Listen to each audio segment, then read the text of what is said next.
चला याचा अर्थ सांगा. I, he, she, it, they, we, you यांचा अर्थ सांगा. चला पटकन. आय मी, ही म्हणजे तो, शी म्हणजे ती, इट म्हणजे ते, दे म्हणजे तेच, वी म्हणजे आम्ही, आपण, है ना. यू म्हणजे तू किंवा तुम्ही. बरं, या दोघांमध्ये काय फरक आहे? या दोघांमध्ये काय फरक आहे? बरं हे पण जाऊ द्या. चला मला एक वाक्य सांगा.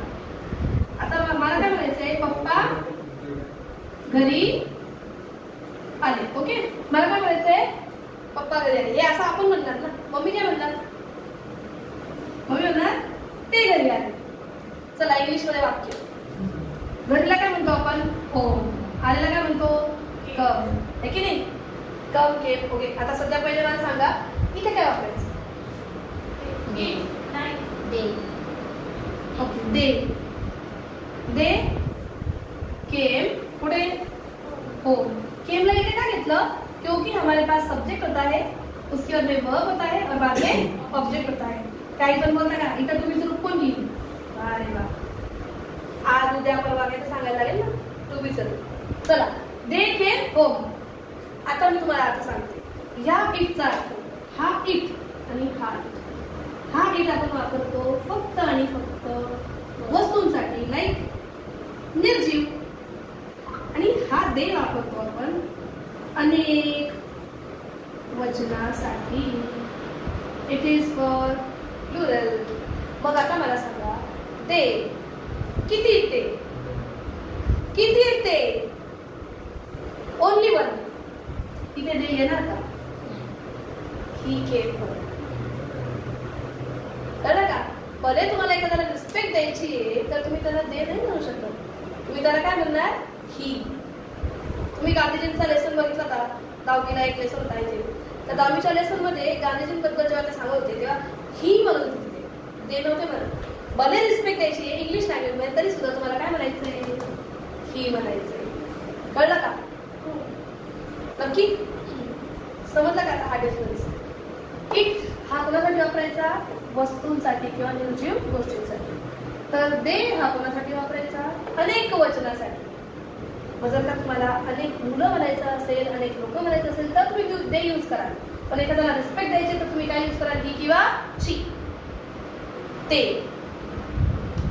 कळलं का? समजा?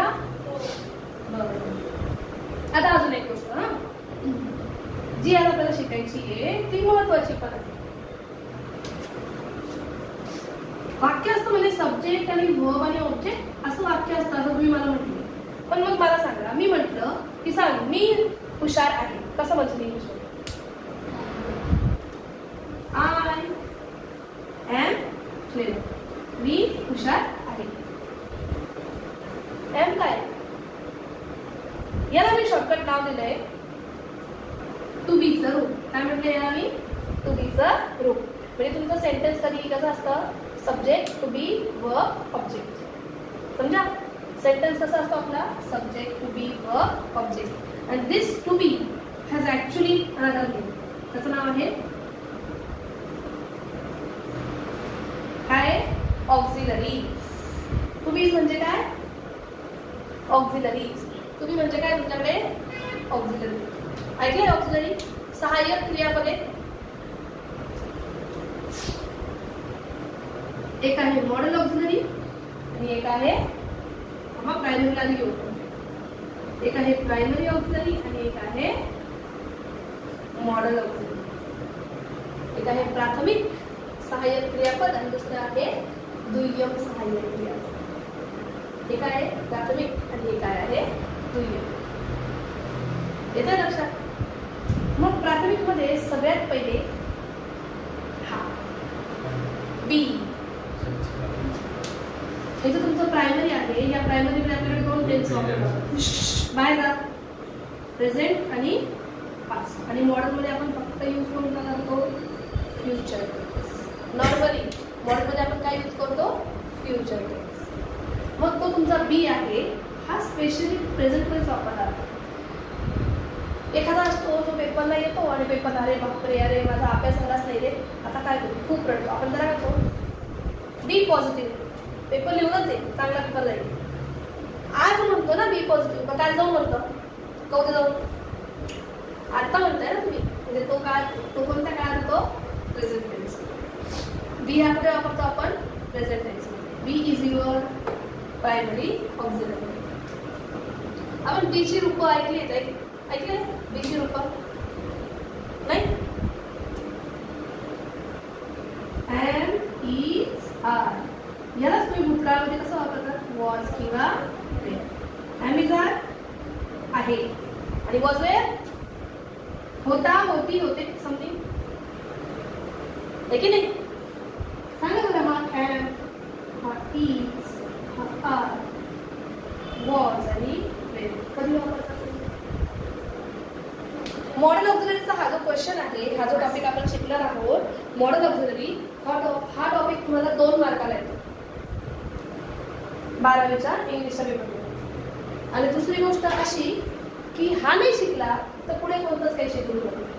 ना टेन्सेस, ना चेंज द व्हॉइस, ना direct indirect speech, no nothing. Am is are. Am कशासाठी वापरतात रे आपण, एम कोणासाठी वापरतो, स्वतःसाठी, ओनली फॉर आय. इज कोणासाठी वापरतो आपण, एक वचन, म्हणजे नॉर्मली ही, शी, इट किंवा एखाद्याचं नाव, तेव्हा तुम्ही काय यूज करता, इज. पण जेव्हा तुमच्याकडे असतो अनेक वचनात तुम्ही काय यूज करता, आर. कुठे, प्रेझेंट टेन्स मध्ये, किंवा जे, वी आणि यू या वेळेला तुम्ही काय करता, आर. कळलं का. ॲमिझाचा भूतकाळ काय होतो आपल्याकडे, वॉज वेअर. पण इथे आय साठी काही स्पेशली वेगळं आहे का, नाही. म्हणजे भूतकाळ असेल तर आय साठी, वॉज साठी, आय साठी सुद्धा आपण काय यूज करायचा, was. I was, he was, she was, it was किंवा एखाद्याचं नाव असेल त्याच्यासोबत काय येणार, वॉज. म्हणजे हा येणार एक वचनाचा, हा येणार अनेक वचनाचा. म्हणजे for example they, we, you किंवा अनेक व्यक्तींची नाव. प्लुरल साठी काय यूज करतात, वेअर. सिंग्युलर साठी वॉज. ॲमिझाचा भूतकाळ काय असतो तुमच्याकडे, वॉज. आता आपण फक्त प्रायमरी ऑक्झिलरीज बघूया, म्हणजे मग उद्या काय बघता येईल आपल्याला, मॉडल ऑक्झिलरी. ओके. ॲमिझार आणि वॉज वेअर. मग आहे आपल्याकडे इथे वरती लिहित का, त्याचा माहितीच नाही, प्रायमरी ऑक्झिलरी. कॅन. कॅनचा भूतकाळ काय होतं रे, कुड. कॅनचा भूतकाळ काय, कुड. पहिले होता बी, मग होता ॲमिझार, मग काय होता, वॉज वेअर. ॲमिझारचा भूतकाळ वॉज वेअर, कॅनचा भूतकाळ कुड. या दोघांचा इंग्लिशमध्ये अर्थ काय, या दोघांचा इंग्लिशमध्ये अर्थ आहे ॲबिलिटी और पॉसिबिलिटी. ॲबिलिटीचा अर्थ पात्रता आणि पॉसिबिलिटीचा अर्थ शक्यता. कॅन आणि कुड, ॲबिलिटी, पॉसिबिलिटी. लक्षात, मी पोहू शकत आहे, आय कॅन स्विम. तुम्ही बघा आता पेपर येतात ना, तर तुमची मम्मी म्हणते अरे अभ्यास करा, चांगले मार्क मिळणार नाही. आपण मम्मीला म्हणतो I can get good marks. पण जेव्हा एक्झाम होते, रिझल्ट हातात येतो, मग आईला सांगतो मी अभ्यास खरंच जास्त करू शकत होतो, आय कुड स्टडी मोर. मी जास्त अभ्यास करू शकत होतो. आता म्हणायचं आवश्यकता आहे तर कॅन. भूतकाळ करायचा असेल तर कुड. समजा, येस और नो, कळलं की नाही कळलं, का विमान वरतून गेलो. कॅन आणि कुड कशासाठी वापरायचा असतो, शक्य आहे कॅन, शक्य होते कुड. आलं लक्षात. मग ना एक चिंटू होता, मम्मी त्या चिंटूला नेहमी समजून सांगायची, Chintu you have to study. चिंटूला मम्मी काय सांगायची, यू हॅव टू स्टडी, तुला अभ्यासाची आवश्यकता आहे. ओके. चिंटू काय करत तयार नाही. मम्मी गेली तिला पप्पांकडे. Chintu has to study. चिंटूने काय केला पाहिजे, अभ्यास केला पाहिजे. पण चिंटूच्या पप्पा म्हणे नाही का करून घेऊ अभ्यास. आता आला रिझल्ट. आता आला रिझल्ट. रिझल्टवर आहे फेल. मग मम्मीने काय काढलं, लाटणं काढलं. आणि आता पप्पा हळूच कोपऱ्यातनं म्हणताय तू खरं बोललीस. Chintu had to study. चिंटूने खरंच काय करायला हवा होता, अभ्यास करायला हवा होता. त्याला आवश्यकता होती.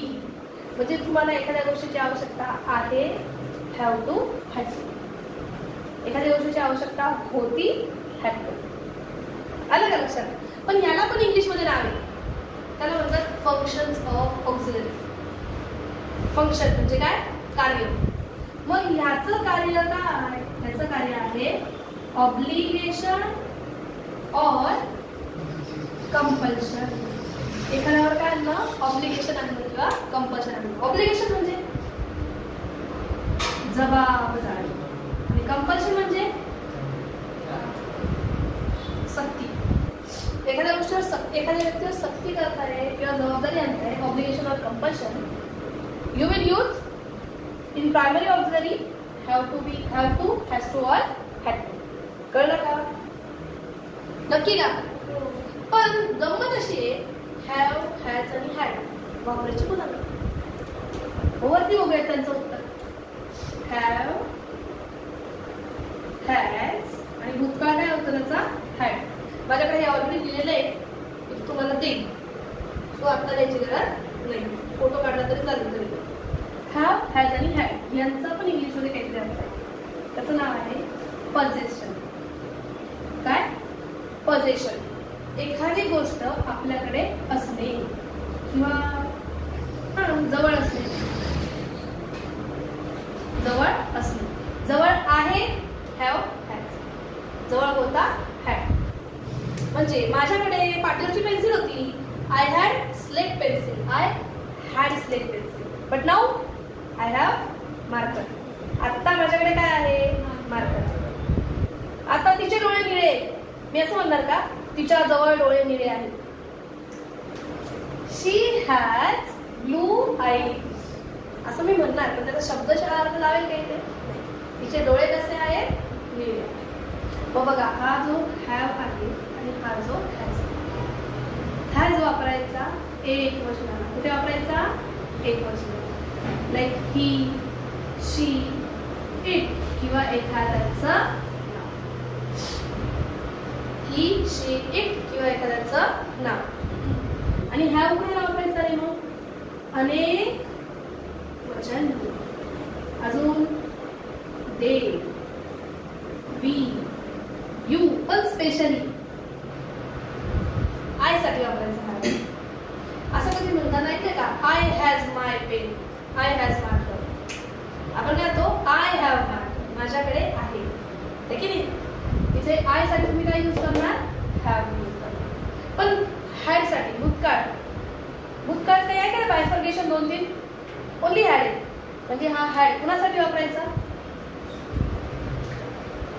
सर्वांसाठी. To all. हॅड कसा वापरायचा, सर्वांसाठी वापरायचा. राहील लक्षात, नक्की, पक्का. मग आहे आपल्याकडे अजून एक लास्ट, तो आहे डू, डज किंवा डीड. डजचा अर्थ रेग्युलॅरिटी. एखादी गोष्ट रेग्युलरली करणे, नेहमीची गोष्ट करणे. तुम्ही काय यूज करता, डज. जस्ट एक गोष्ट केली, डू. गोष्ट करून झाली, डीड. भूतकाळ. आलं लक्षात. आता ज्यांचे मी तुम्हाला इंग्लिशमध्ये नावं सांगितले, दॅट इज देअर फंक्शन. ते त्यांचे काय आहे, कार्य आहे. त्या कार्यांचं काहीतरी महत्वाचं काम आहे, तेव्हा तुम्हाला मार्क मिळतं. ते मी तुम्हाला शिकवणार उद्या. एवढं कळलं, नक्की. हे ऑक्झिलरीज आहे. आता मी प्रत्येक ग्रामरच्या लेक्चर्सचे व्हिडिओज काढत नाही.